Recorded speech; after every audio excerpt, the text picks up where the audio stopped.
Welcome to everyone joining. We're just giving everyone a few minutes to join the room, and then we'll make a start.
Okay, we've given everyone a couple of minutes to join us. I can see the numbers are still rising a little bit, but we are now over 100. So we'll make a start and hopefully everyone can catch up and figure out what we're talking about today. So hi everyone, my name's Laura Benton. I'm a committee member of CIWEM's Urban Drainage Group, or UDG. Welcome to our webinar, hopefully many more to follow, and great to see so many of you virtually here today. We've got a jam-packed session about reaching chartership, learning from those who have gone through the process. So we have 3 great panelists of people who've recently gone through that chartership, and then we've also got 2 people who review their submissions, and I'll give them a chance to introduce themselves and give a few hints and tips before we get into a deep question and answer session. But firstly, I've got a few housekeeping updates to run through. So the webinar will be recorded, as Barbara's just posted in the chat. Once everyone agrees as part of our panel, then they'll be posted onto the YouTube link, which is shared here. We'll be using Zoom. If any of you are having technical issues and need assistance, please raise your hand. We'll use the chat function, and CIWEM team are on hand to support you. We'll take questions throughout. So to raise a question, please use the Q&A function and upvote questions that you like. It'll help us get through the discussion a lot more quickly and get to the interesting topics first. And finally, there's 1 hour's CPD attributable to this webinar, but we won't be providing CPD certificates for that. So firstly, a bit about CIWEM. So CIWEM is a Royal Chartered professional body and an independent charity. You can find out more about the institution, its vision and strategy, and how to apply for different grades of membership through the links. We are based all over the world, and our community continues to grow. It's about passion over water and environmental management. And we are a UK Royal Chartered institution, but over 11,000 members. So that's pretty incredible to be part of this group. Today's session is co-hosted by the Urban Drainage Group and the Urban Drainage New Members Group. So I'm going to use a bit more time as part of my chair's privilege to tell you a bit about us. So UDG, or the Urban Drainage Group, was originally established as WAPUG, as a group of professionals engaged in urban drainage management, delivering research and best practice, providing training and educational support, and maintaining those appropriate standards of competence for urban drainage management professionals. The group's now been going 40 years, which is really incredible, and hopefully many more to come. A more recent addition is our Urban Drainage New Members Group. So this is predominantly aimed at early career professionals who are in the early stages of their career working towards chartership, but we're also looking at expanding technical content that's of relevant interest to people at the earlier stages of their career. Hopefully we just posted a LinkedIn link. So if you'd like to follow the community, please click and follow it and find out more. So that's a quick summary of what we're talking, well, the groups that sit behind. Today's webinar will run mostly through a Q&A. We're here to talk about the stages of the chartership process and hear real first-hand experiences from people who have recently gone through the process. The chartership process we're referring to today includes things like writing your competencies, collating CPD, going through the interview itself, and so those are the experiences that are on the table today. We also have Blanca from the membership team who will be on hand to answer questions in the chat specifically about the process and the kind of background things that is important to answer from a CIWEM perspective. So I'll hand over to our first three panelists first. These are the people that have recently gone through the process. Nikki, I'll come to you first. Can you give a quick 5-minute intro on yourself, please? Yeah, that's great. Thanks very much, Laura, for that. So my name's Nicola Graham and I'm a senior network modeler at Binnie's and I'm based up in the Chester office. I'm also currently the chair of the Urban Drainage Group New Members Group, which Laura kindly gave us a good introduction to before. I've been in the industry over 20 years now. Started out as a graduate river modeler and then progressed in the last 8 years into network modeling, urban drainage. Took me considerably longer than planned to get chartered. It took me, well, I only just recently did it, so it's about 2 years ago I eventually got chartered.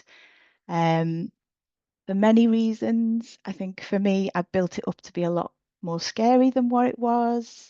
I was really nervous that I was going to fail, I was going to get everything wrong. But I can assure you, I wish I hadn't have put it off for so long because it wasn't that scary. Put that alongside having a job. I had children. I just never had the time to get around to doing it. So I think do it earlier in your career than later, should we say. I think I just had to set myself a deadline. I was like, right, I'm going to go for it this autumn and work towards that because I was just constantly putting it off and I was never getting around to doing it. So I think if you set a deadline, that for me that helped. I think I definitely chose to get chartered through CIWEM because it was something that aligned most closely with my career and my just aspirations. I also did masters in a CIWEM accredited course, which helped.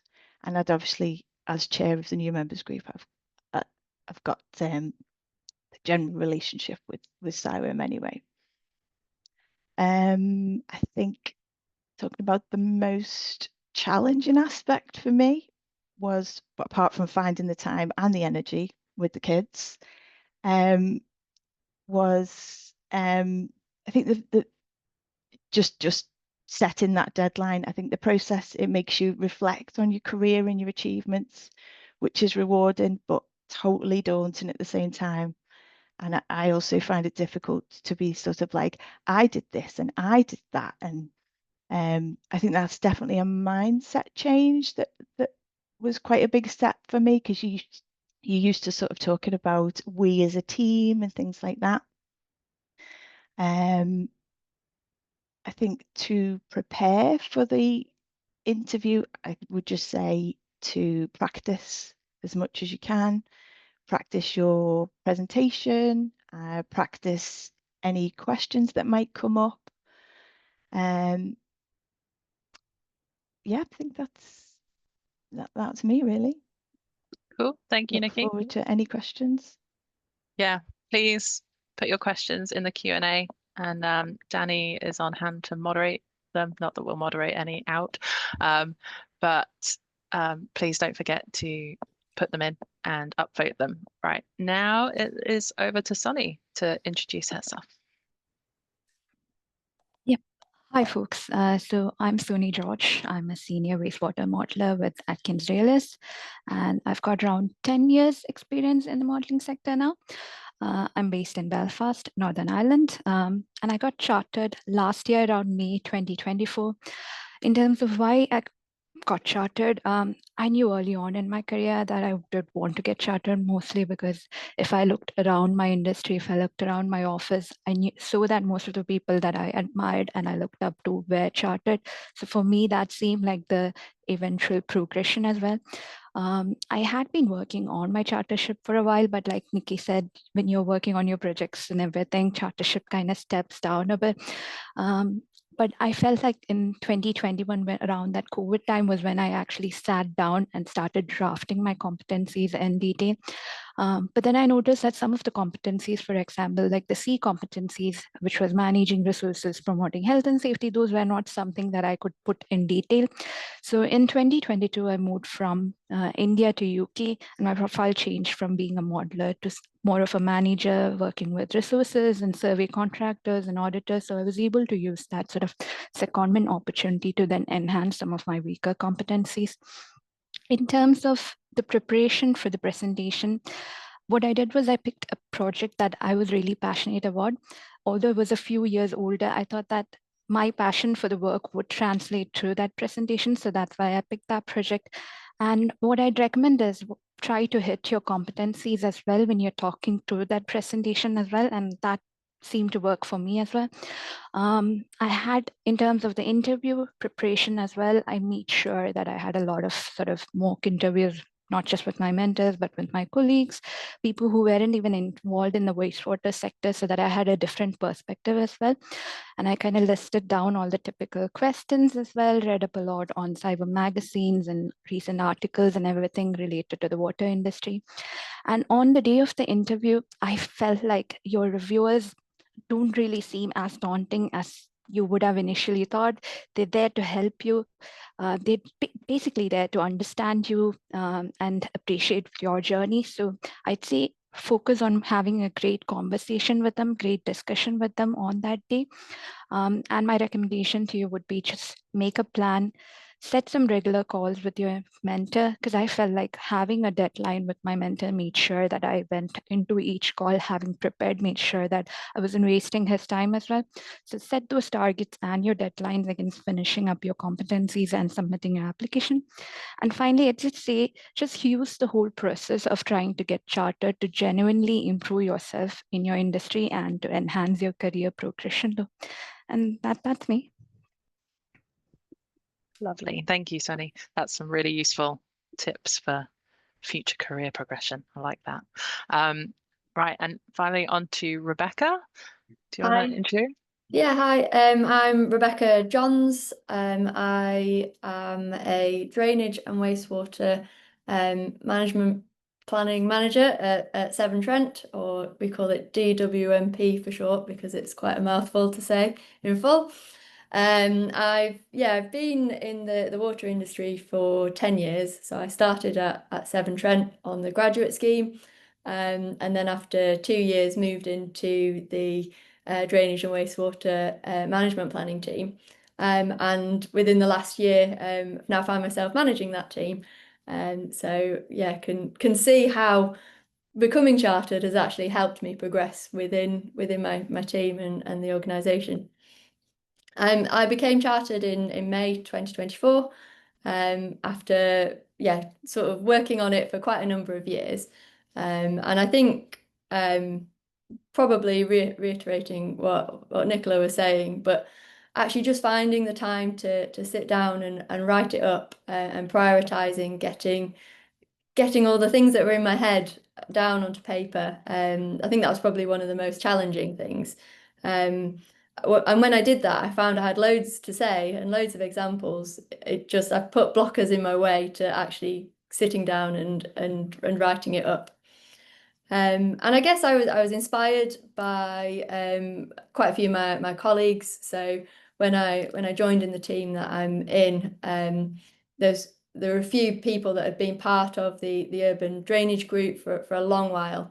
And I got opportunities to go along to the UDG annual conference and really see this group of people that CIWEM helped and promoted knowledge sharing, and it was a really sort of inspiring environment to be part of. And yeah, so sort of a bit on how I prepared for the interview, and some tips really would be to use the network that you've got. So those that you already know that are chartered members, do ask them to sort of read through your application and use them for practice on your presentation and practice interviews where you can. Because sometimes it's just having the opportunity to talk about yourself helps you when you're in that interview situation. And for me, actually, it was online, was the interview, which meant that you can prepare loads of notes. So I had all sorts of things spread out in front of me as prompts, which you can use to help you along. And just trying to prepare like wider reading really, and really getting up to speed on what I had written, and the sort of environmental matters that are going on, having some really interesting topics to discuss. Yeah. Awesome. Thanks, Rebecca. We'll come on to Q&A in a minute, but please keep typing your questions in the chat. We've got a couple in so far, so that's good to see. And we're moving on to our slightly more mature section of the panel. Outrage from James. Who are our interviewers. So these guys have really great insights, having interviewed loads of people through the Chartership process and reviewing the submissions. So I'll hand over to Margaret if you can do a quick intro. Yeah, hi. So I'm Margaret Devonport. I also work for Severn Trent. We're in the same place, making life a little bit easier for us today. I've been in the industry just a little bit over 20 years as well, full time. Before that, did a few other things in the industry while at uni. And I've currently in Severn Trent, been here about 6 years, but before that I was in consultancy working for a variety of different areas and information, predominantly in the urban drainage world. And I actually went for my chartership first with ICE, and then moved over and then did CIWEM as well. So I've got 2 charterships there. Just that fun thing some people do of stacking them up. But I do a lot of my work actually with CIWEM. So I'm on the CIWEM Urban Drainage Committee. And prior to actually joining that committee, I started doing reviewing and assessing of people's chartership, which is part of my passion of helping others, and helping people move on with their career. So it's quite an interesting thing to become an assessor and reviewer, and I've been doing it for about 7-ish years now. There's some great sort of training that comes with it of learning how to do it. But it's a brilliant thing to do in terms of them being able to see all these individuals go through their chartership process. To do that though, what's easy, what's hard, what have I learned through these years of doing the different ones? Well, to start with, the first ones I did were face to face, and then during COVID it's moved to being online. And what you find through that process is you're being introduced to persons first through their written document and then being introduced to them face to face. They're people you don't know, and you don't really have that connection with them in terms of their work. So I think the hardest bit sometimes is reading through their documents and trying to get a sense of the individual and the sense of really what they learn. So something I would sort of suggest to people is think of it in terms of what core projects are you going to put on there, and how are you going to tell the story of how the different competencies join together. It's a really, really important thing to sort of think about. I also then think it's really important to think about, I think, you know, Sunny put it quite brilliantly there in terms of the point of, you know, you need to have that passion and that excitement in terms of what you're looking at. And if you can show that passion of environment, not just with your job and with your projects, but thoughts about the wider environment, the wider elements, that's really, really what we're looking for. And they'll be asking you questions about the why, you know, well, I did this project to stop some flooding. Okay, why? Why that flooding? Why that problem? And you need to be able to articulate that why all the way up to the company reasons, up to the country reasons, up to the government legislation, to then be able to show that actually I know why I'm focusing on this area, and it's to do with this directive and this requirement. And that really, really helps in terms of being able to say, okay, this person they're not just really good at their job, but they're also really committed to that wider environment sort of piece and understanding it. So I'd really sort of put that as that one piece of advice. Make sure you understand the underlying reasons behind why you've been asked to do something. And that will really help you shine in your written document and in your verbal interview as well. So yeah, happy to pass over to James. Yeah, that's brought triggering memories of back from my interview. Thanks, Margaret. James, do you want to go next? Yeah, sure. Afternoon, everyone. So I'm James Hale. I'm currently the Smart Wastewater Director at Cura Terra, where I am involved in a load of storm overflow projects. I'm also currently the chair of the CIWEM Urban Drainage Group, which has been mentioned a couple of times previously. I've got a background in urban drainage modelling, and I've been working in the sector for over 25 years now.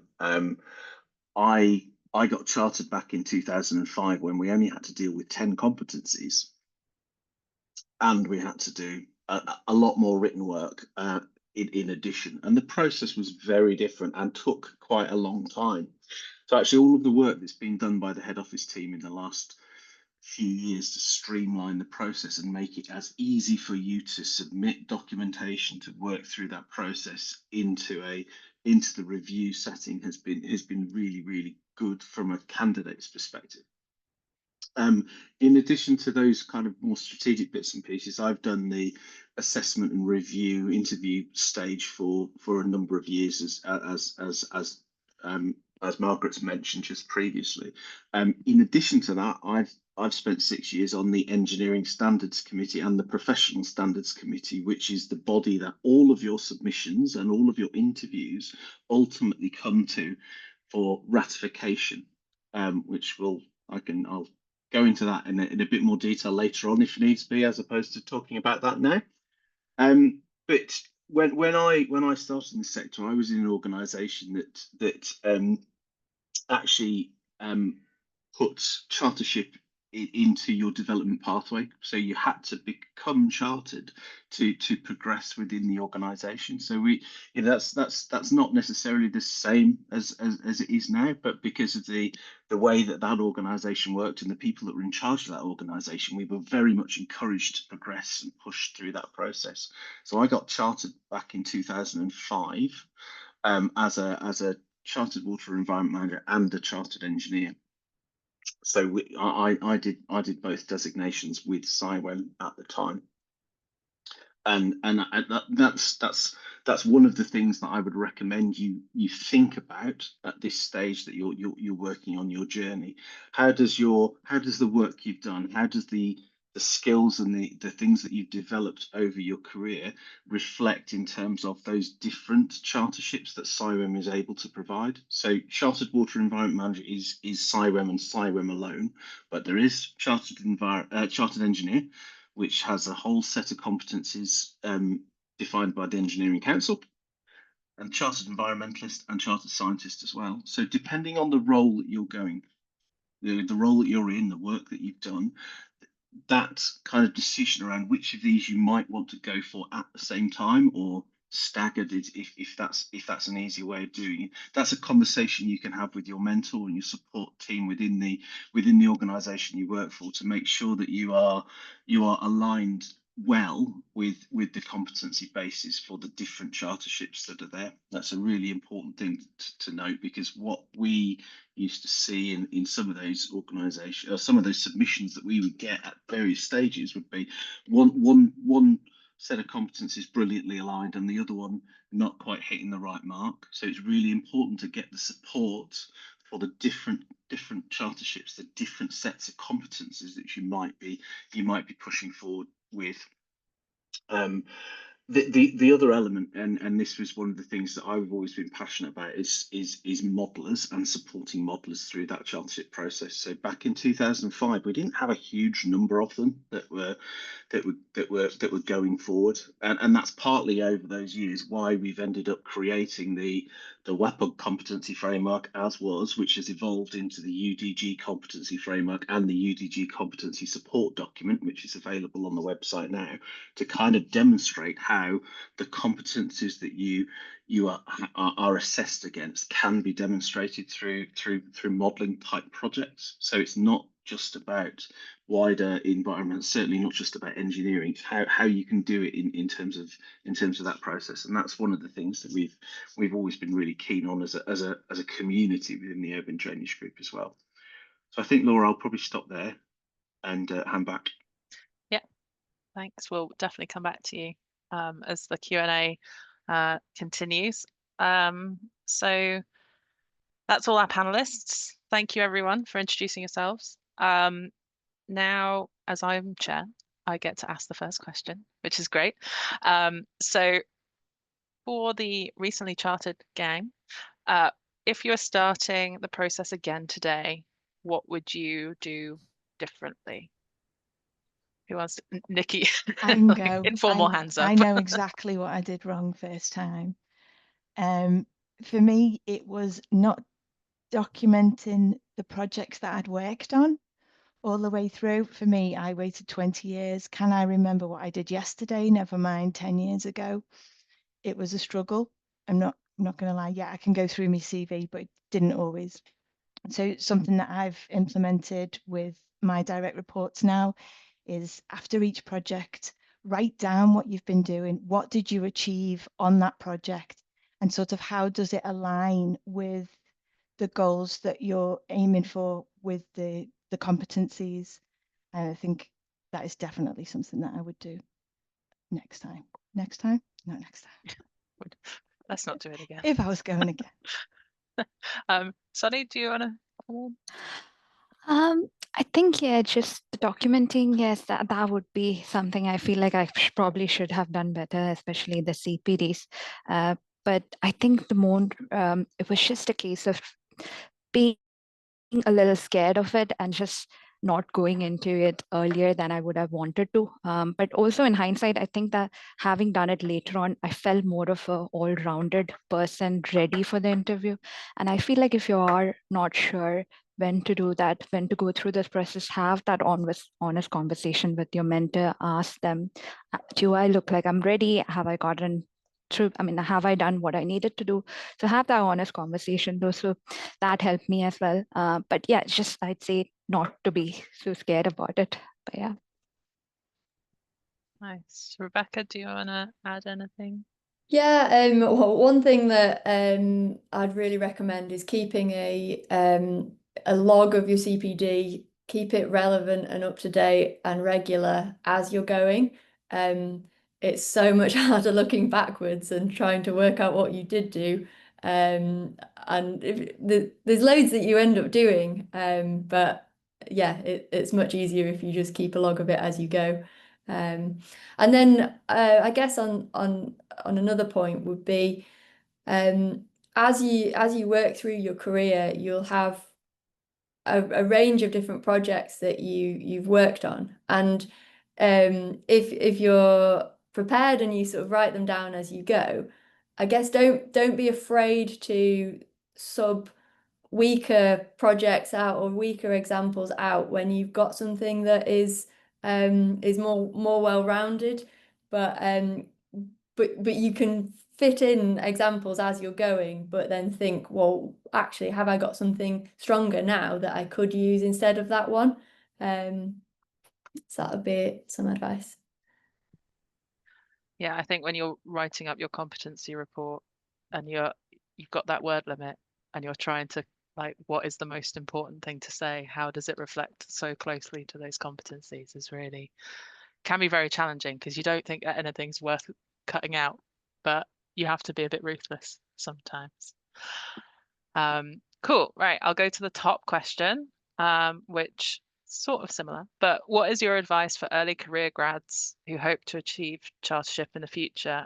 What should they be doing now if they're very early in their career? I think for me, my advice would just be to build that foundation, get the experience, take in all the knowledge that you can, you know, build your confidence as well. I think, you know, the more knowledge you've got, the more confident that you'll become as a person.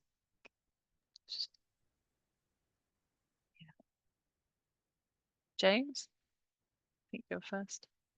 Yeah, what I would suggest is reach out and talk to people within your organization who have gone through that process as well. You know, if your organization has got a structured training agreement, if you've got recognized and regular mentors and groups within your organization, or people who regularly meet to talk about competencies, talk about CIWEM as a whole, engage with that as if you can. If you can't find anyone in your organization, reach out to your branch, your local branch committee, who can put you in touch with people who can support you and help develop and identify your pathway. One of the things that I found most useful, which is still relevant today, when I joined the organization that I got chartered within, I had an experience review at the start, which was effectively a look through what I'd done so far, where I was, and where any gaps were within my general experience that I would need to target in the coming months, years, whatever that might be, to effectively plug that hole. It's really useful talking about that kind of stuff with people who have gone through that process themselves and have then gone through the training to become a mentor and potentially understand a lot more about that submission process. And whatever you do, don't be put off if somebody goes, actually, you've got a gap there, because actually it's better for you to fill that gap before you submit something, and for us as reviewers to go, there's a big gap there, and send it back, than there is to actually just dedicate that little bit of time to gaining that additional experience to fill that hole. So reach out and talk to whoever you can within your organization locally, or if you're struggling there, you know, the membership team can always point you in certain directions. And if you're within the urban drainage community, reach out to the UDG committee, who can also help you. Yeah, really good point.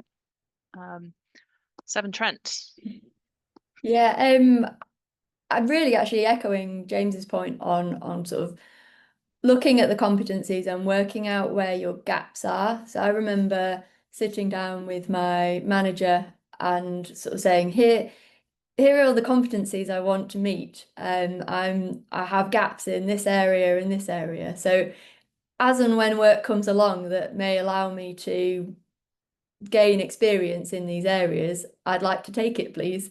And actually that was really valuable in getting some experience in projects that I might not otherwise have had, which enabled me to have something really valuable to put into those competencies.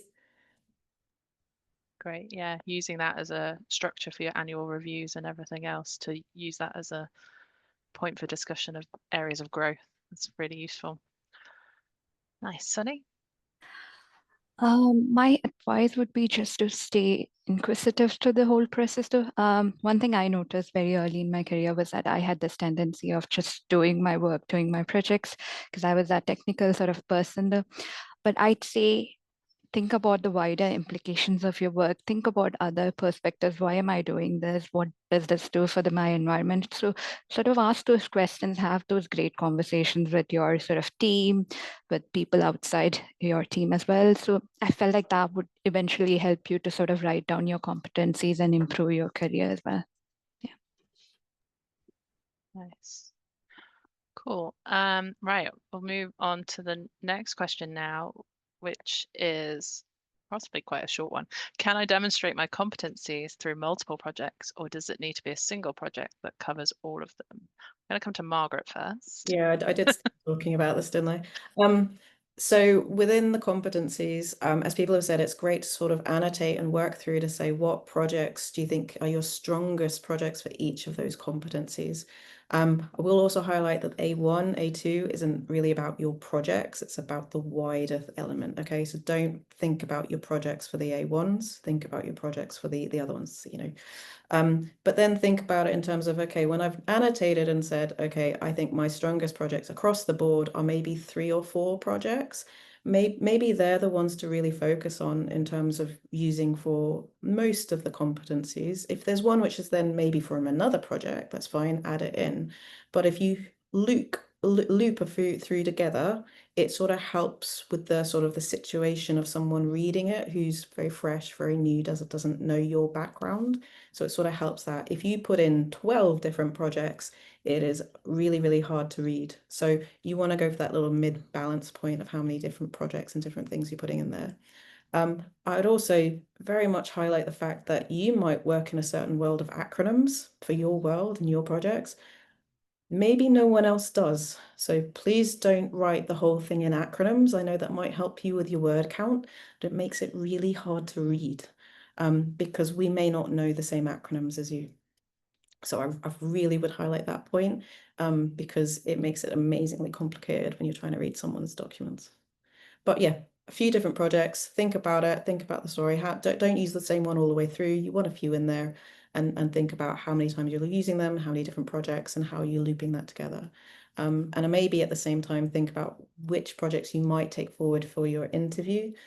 Because again, maybe you want that to be a completely different one or one you only mentioned a couple of times so that you're showing the same competencies as again. So think that through, talk it through with your mentor, talk it through with a few people who've already gone through it before.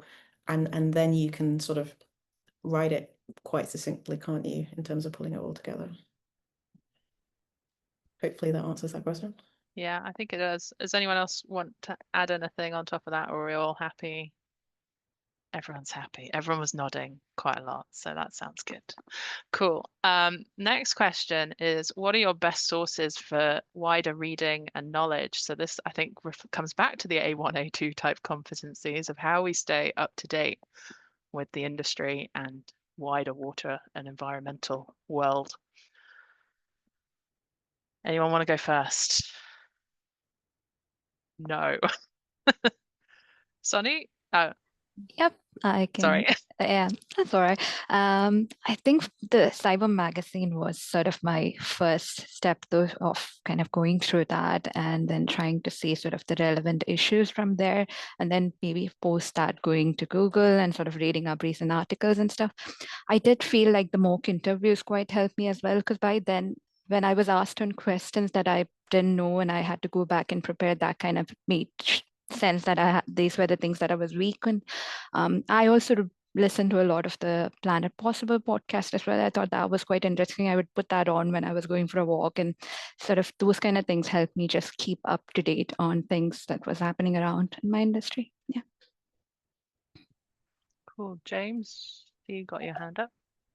Yeah, just to build on the links to CIWEM bits and pieces as well. That you know, branches have programs of various different talks throughout the year. Most of them are available, if not all of them, are available online as well to just dip into and listen to. The critical bit is thinking about things that are outside of what you do on a normal day, you know, are outside of the water industry. For those of you who are working in the water sector, it's that wider environmental trends and issues. So you can get an understanding of what you do on a daily basis through your work. You can get an understanding of wider issues that are relevant by looking at those programs, watching those seminars that are occurring throughout the country throughout the year.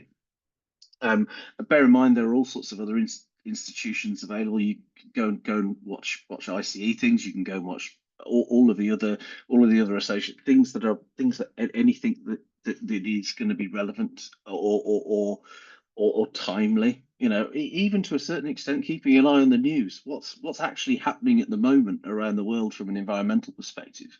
What are the big global issues? What are the challenges that we're facing? All of that kind of structures that bigger picture that you're ultimately working within.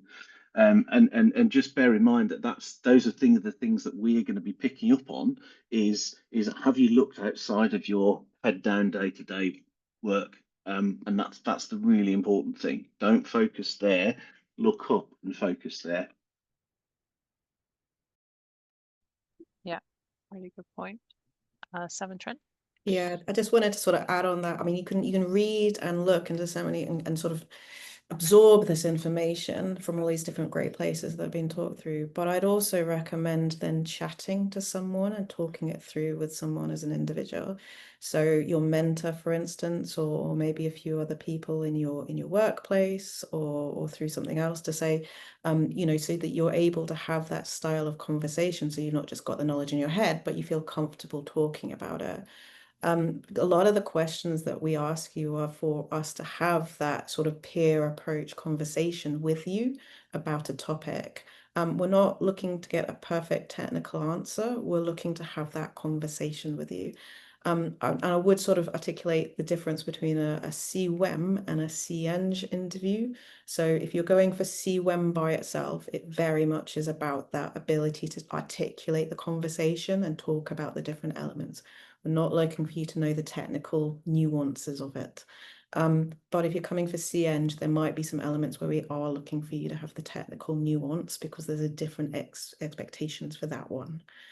So just to sort of highlight the difference between the two, but definitely talk to people, talk about the different topics, the ones you've heard in the news, the newest legislations, the newest expectations that have come out, and have that sort of peer-to-peer conversation with someone who's maybe got a few more years experience than you. And that should really help you then come into the interview in a position that you feel comfortable with the questions and the approach they might ask you. I think I'd add that actually also find things that interest you. You're way more likely to remember and be excited about talking about something that you're interested in. So yeah. Yeah, we might ask a very broad question of tell me about something you've learned in the wider industry recently. And if you've got a great topic that's outside of your job, you go, oh, great, I'm going to talk about this now. And you have great fun about it. Okay, so I'm gonna go a little bit off book, which is really terrible. But there's been a couple of questions, particularly from some in the international space and also those haven't been in the industry or taken a career break for a while. But what are the tips if you don't have access to a mentor through your company? What are the tips of finding someone who can help and support you through your application? And how do you go about that conversation? Is anyone? James, lovely. I knew it would be you. Nice, easy one. Go to the CIWEM website and search for the CIWEM Mentor platform. So on that, there are, I'm going to say dozens. It might be, might be even more than that now, of people who have registered as mentors who can help you with various aspects of the process. So they will have ticked a certain number of boxes to say, I'm prepared to help people with this. Find somebody who's within the kind of sector that you might be interested in or has and has ticked some of the boxes of regarding aspects of the process that you want to learn more about, and reach out to them. It is literally a tick box to say, reach out. That person will get an email into their inbox to say, so and so has reached out to you regarding mentoring. Are you, and effectively it's a connect back, and a conversation builds, and you can ask them exactly what you need. That can either be via an email string and conversations that way. It might be that you set up a face-to-face catch-up, or you might even set up a series of face-to-face catch-ups as you're supporting somebody through that process more directly. That is the best place to find somebody, and if you can find somebody locally, again, they can engage more widely. The second bit of that is the branches. Again, the branch, there will be an email for somebody within the branch who can then help you locally. And I know locally might be actually quite a big region, so it might not immediately be somebody, 5 minutes down the road to you, but there are ways and means of you finding those people. So the mentor platform and the branch, two first options to have a look at. Cool, thank you, James. I think probably got time for one or two more questions. I'm going to do a quick straw poll though with the 3 recently chartered people, of, do you have CIWEM, or do you have other accreditations as well as part of your chartership? Nikki, do you want to? Yeah, I'm just the one. Just CIWEM. Just the one. Just the Sorry. one. Just see them for me as well. And just CIWEM for me. Okay. Now I'm going to ask a quick follow-up question. What was your? Did you consider going for another set of letters, and what was your reason for not doing it if you chose not to? I did consider going for it because I did have a master's in engineering and I thought maybe I could try for it. But honestly, if I think back, I felt more like a modeler than an engineer. So for me, it just made sense. This is my industry. I think of myself as a modeler for the last 10 years. So it just made sense to just go for CIWEM. And maybe partially there is a little bit of nervousness of, oh, CN seems a little more daunting. Maybe it's a bit more scary as well. So maybe that kind of helped me pick just CIWEM for now, but yeah, that's mostly me. Nikki? Yeah, I think I struggled so much to just get the CIWEM, and I didn't want to go that extra to get the additional ones. I think it was a lot for me to find the time and everything to do it. So I was proud of myself for just doing the one.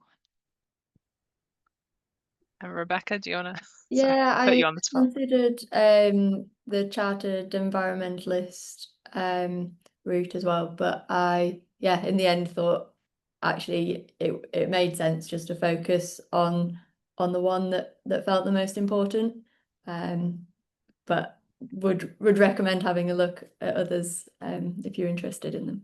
Yeah, if I can sort of pick up on a few things there though, that first off, I've also come from a modelling background, and I went for my chartership with ICE, so engineering first, and I'd say there should be no problems with coming from modelling background and going for a CN. Absolutely no issues. You get the competencies from modelling, definitely. But it's the same as anything else, with the fact that you need to look the wider, and I can recognize with all 3 of you that you need to look wider for the competencies for CIWEM, and then you have to look wider for the competencies for IC for CEng as well, which is a little bit more work, and a CEng one is more technical, so you will be asked a few technical questions about certain elements. So I can understand why people maybe only go for one, but I mean, the reality is, yes, there's more paperwork, but the interview is only just as long going for 2 or 3 or 4 together. So if you're thinking of going for more than one, it probably is worth doing them all together, to be honest, rather than doing them individually. But it's always an individual's decision in terms of what you're going to do.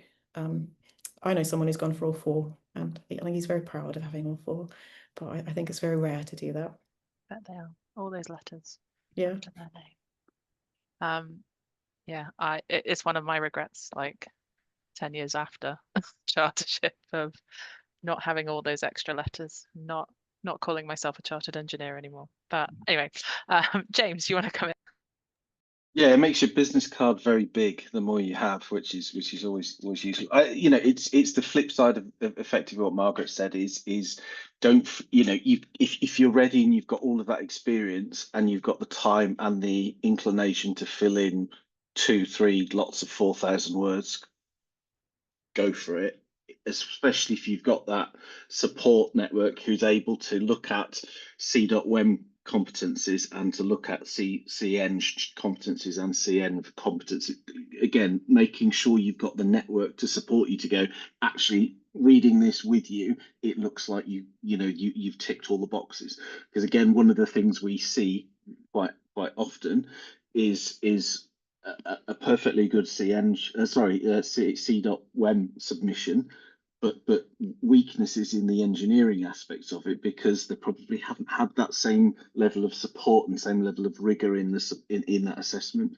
So it's important to have those people to support you to go through and be open and honest with you to challenge what you've put, because that process makes it easier when it comes to us as reviewers. But bear in mind, you can just go for one of them now and go for the others later on as well. But so keep all of that in mind. If you've got the time to do it and you've got the support to do it, it's easier to do one interview. Much easier to do one. Yeah, the idea of trying to go back and do them again for more letters just is terrifying. Sorry, this is meant to be about myth busting and not raising fears about the interview. Right, we've got probably 5 minutes left of questions, and we've covered quite a lot of because there's been a lot about the multiple accreditations in the chat. So hopefully that answers some of the questions, and we will have a record of the questions at the end, so we can share perhaps responses if we've got time to answer them offline. But I will do a quick round final question for everybody. Yeah, what has Chartership changed about your life, career? How has it made it better? What has it opened up for you in terms of opportunities? And would you do it again? I'll start with Nikki. Sorry, big question, big existential question. 5 minutes, go. Yeah, it was massive for me. I wish I hadn't put it off for so long. It's in confidence, I think it gives you that that additional sort of, yeah, and do know what I'm talking about, even though I'm not confident in myself, but I've got this to prove that I can do it. On achieving chartership, I got automatic promotion within Vinnie's, and then it just opens up so much, so many other opportunities. So 100% recommend doing it, and don't be afraid like I was. Sonny? Yep. Other than the sort of obvious progression and promotions and the sort of confidence that Nikki mentioned as well, I think the whole process makes you a lot more inquisitive and helps you think about wider perspectives rather than just sticking on to your daily work.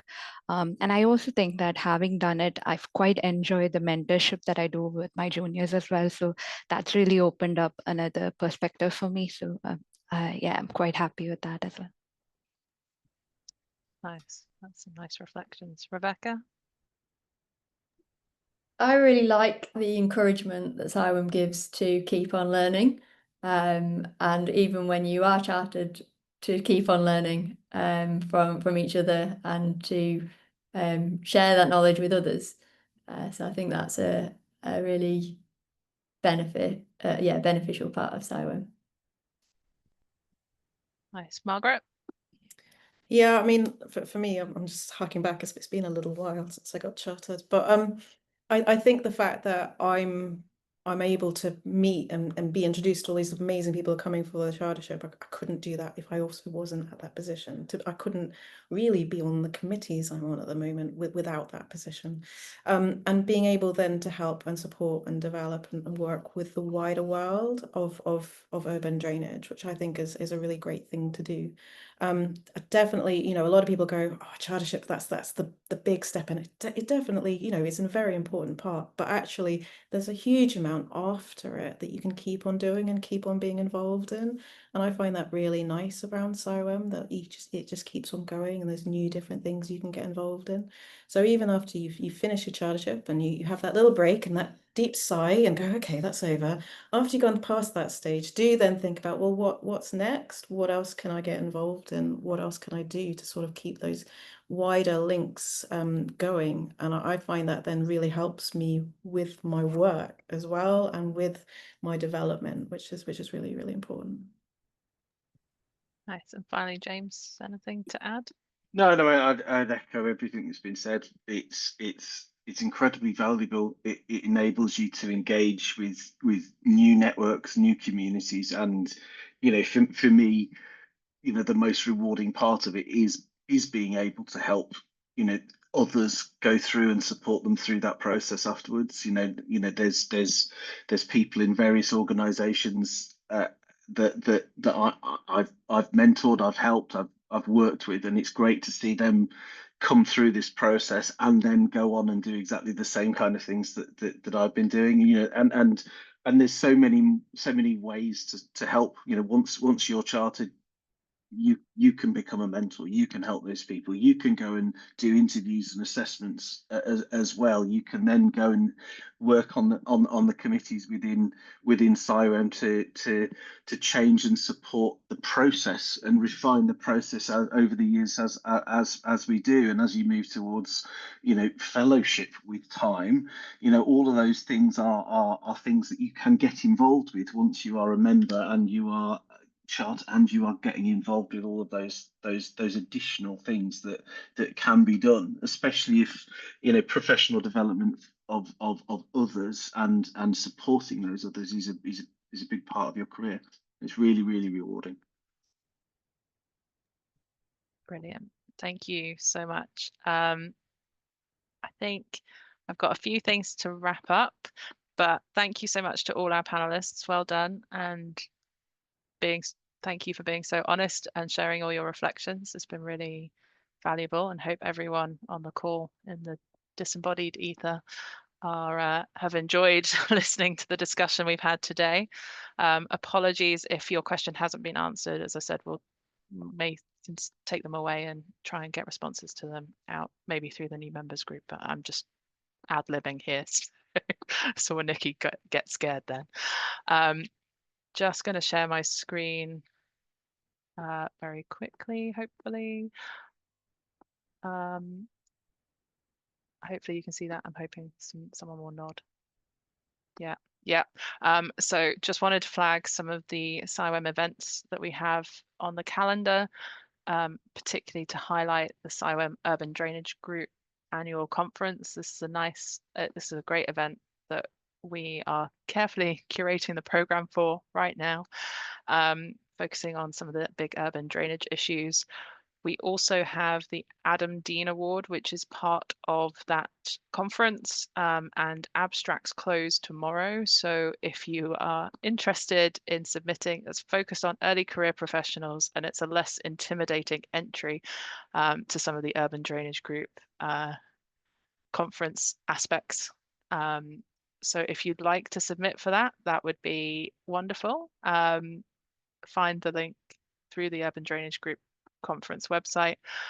And then there's also the WAPUG Prize, which is a celebration of like an annual prize that we award to a project that has demonstrated brilliant practice, innovation, and everything good about urban drainage. So if you've got any projects in mind that you think would be worthy of the WAPUG Prize, please submit them. Again, you can find the link via the website, and that closes next Friday on the 12th. I think that's most of what I had to share.